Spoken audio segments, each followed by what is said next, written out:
The U.S. wants to restart six-party talks on North Korea's nuclear disarmament. Now, let's take a closer look at that with Bloomberg reporter Indira Lakshmanan.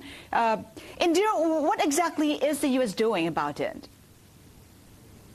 Well, it's very interesting because until now, the Obama administration's position has been very clear that they would not consider any kind of bilateral talks with North Korea outside of the so-called six-party process, which involves its allies, Japan, South Korea, and also China and Russia as partners in talks to get North Korea to get rid of its nuclear arsenal. But what happened today was in a conversation with a senior State Department official, he revealed to me that as a result of consultations from the region, two envoys who just have come back from the region have consulted with U.S. partners and agreed that there might be some room for short-term bilateral talks with the United States and North Korea as a way to get back to the larger talks about nuclear disarmament. But how would you rate the level of success? Is it likely to be successful? Does it have the support of the other partner nations, for instance? Well, the U.S.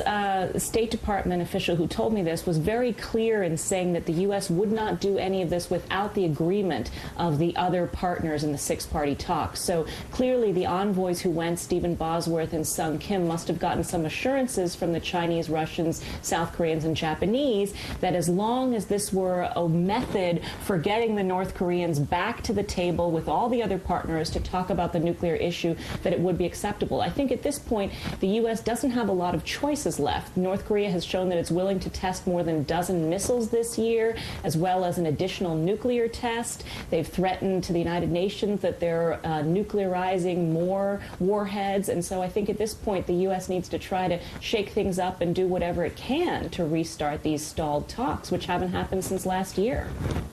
But what's different this time around? I mean, talks to get North Korea to abandon its nuclear ambitions failed last year. Yes, it's a very good question. These so-called six-party talks actually started as early as 2003, and as you say, they haven't succeeded. The North has all along promised that they would and made certain commitments to dismantle their nuclear weapons, and yet, in the end, failed to do so. So it's a good question, what would be different this time around? The Obama administration has said that they have a better package than what was being offered by the Bush administration, that in exchange for giving up its nuclear program entirely, that the Obama administration will be willing to recognize North Korea diplomatically and open full diplomatic ties, have a final peace treaty ending the 1950 to 53 Korean War, all sorts of goodies, economic assistance, if North Korea will completely, verifiably, and irreversibly get rid of its nuclear weapons arsenal. So we'll see if anything is different this time from before. Dangle the carrot. Indira, thank you so much for that.